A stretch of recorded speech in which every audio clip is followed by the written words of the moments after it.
Las bocinas de emergencia habían estado sonando durante 3 horas cuando Marcus finalmente logró arrastrarse hasta el pozo de mantenimiento debajo de la cubierta 7. Sus manos temblaban mientras sellaba el panel de acceso detrás de él. El sabor metálico del miedo cubría su lengua. Afuera, en los pasillos de la estación de investigación, algo cazaba. El destripador del vacío había aparecido sin previo aviso durante lo que debería haber sido una misión de suministro de rutina. Marcus estaba solo en la estación monitoreando las comunicaciones del espacio profundo cuando la criatura se materializó desde el pliegue cuántico justo más allá de su perímetro. Todo el mundo conocía los desgarradores del vacío por las historias de terror que circulaban por las barras espaciales de toda la galaxia. 30 pies de carropaza cristalina y apéndices afilados como navajas. Eran depredadores máximos capaces de atravesar el revestimiento reforzado del casco como si fuera papel de seda. El protocolo estándar exigía una evacuación inmediata, pero las cápsulas de emergencia habían funcionado mal durante el pulso electromagnético de la criatura. Al llegar, Marcus quedó atrapado con un monstruo que el Consejo Galáctico clasificó como una amenaza de extinción de clase A. Se apretó contra el frío metal de la pared del hueco, escuchando los rítmicos sonidos de raspado que resonaban a través de la superestructura de la estación. El desgarrador del vacío estaba buscando metódicamente cada compartimento. Sus órganos sensoriales rastreaban su firma biológica a través de múltiples capas de acero y polímero. Marcus siempre había sido el tranquilo del equipo de investigación. Mientras sus colegas publicaban artículos sobre mecánica cuántica y fotografía estelar, él mantenía los sistemas de soporte vital de la estación y las máquinas de café en funcionamiento.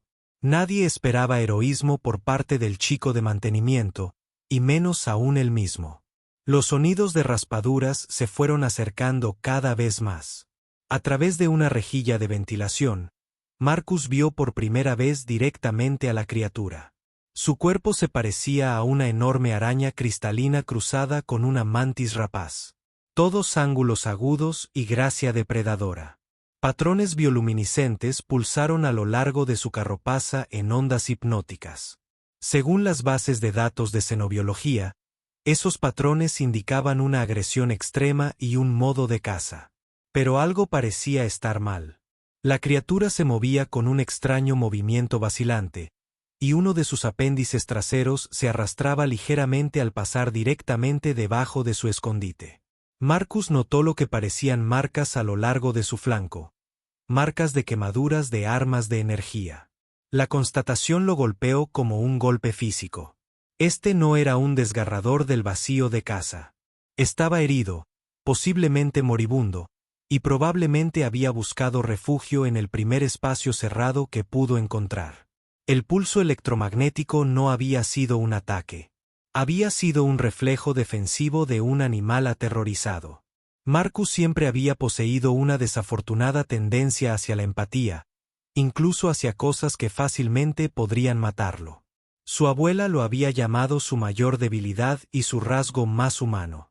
Mientras observaba a la criatura luchar con un dolor evidente, ese familiar tirón de compasión anuló sus instintos de supervivencia. La bahía médica de la estación estaba a 3 cubiertas de distancia, pero el almacén de alimentos estaba al final del pasillo. Moviéndose con sumo cuidado, Marcus comenzó a arrastrarse por los pozos de mantenimiento hacia la cocina.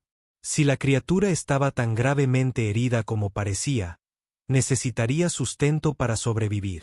20 minutos después, apareció en el área de almacenamiento de alimentos y comenzó a reunir suministros.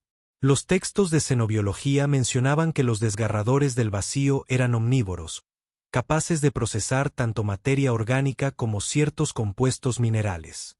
Marcus cargó un carrito flotante con barras de proteínas, suplementos vitamínicos y una selección de oligoelementos del laboratorio de hidroponía.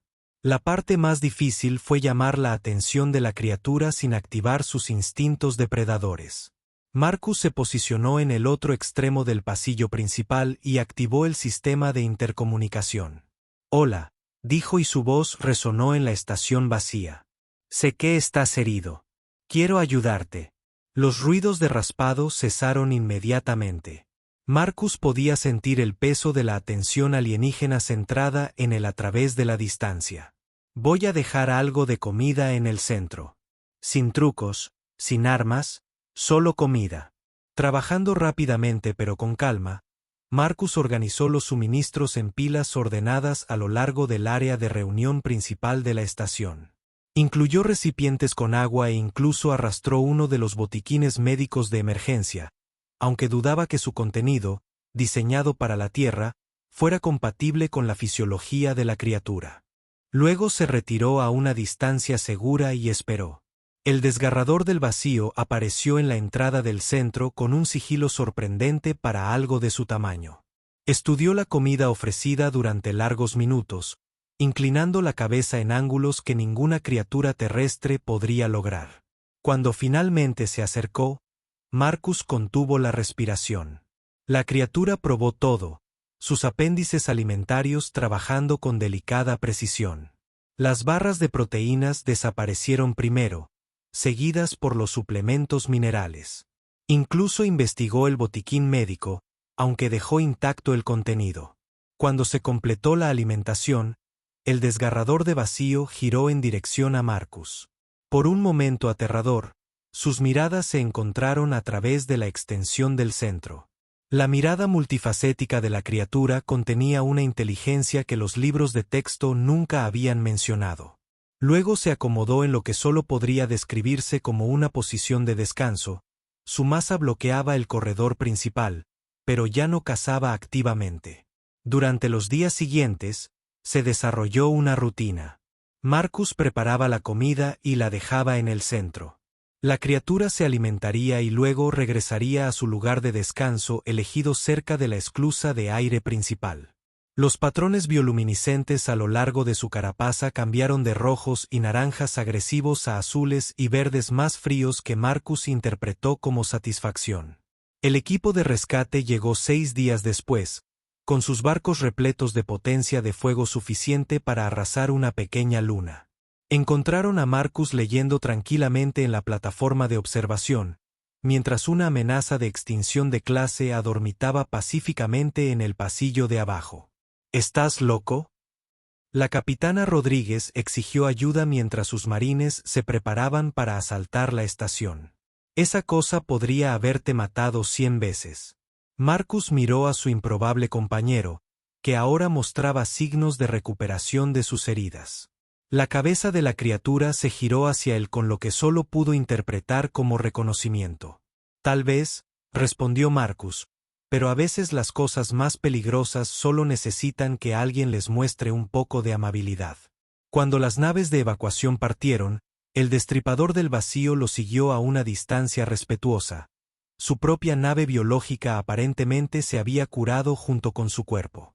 Marcus observó desde la ventana del transporte cómo la criatura seguía el ritmo de su convoy, sin aproximarse ni quedarse atrás. Parece que hiciste un amigo, observó Rodríguez, mientras su enojo anterior era reemplazado por desconcierto. Marcus sonrió, recordando las palabras de su abuela sobre la tendencia humana hacia la empatía imposible. A veces eso es todo lo que se necesita. El convoy llegó a la base estelar más cercana 3 días después.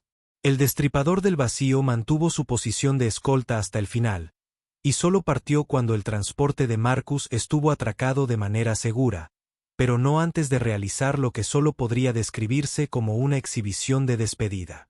Toda su cubierta se ilumina con patrones de oro y plata brillantes.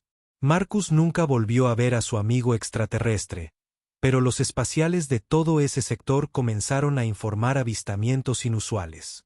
Un desgarrador del vacío solitario aparecería cerca de barcos en apuros, no para atacarlos, sino para guiarlos hacia un lugar seguro.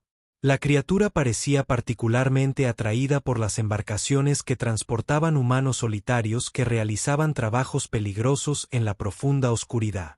Lo llamaron el Guardián. Y cada técnico de mantenimiento y transportista de mercancías en los sistemas exteriores conocía la historia del hombre que había mostrado bondad a un monstruo y había cambiado la naturaleza de ambas especies para siempre.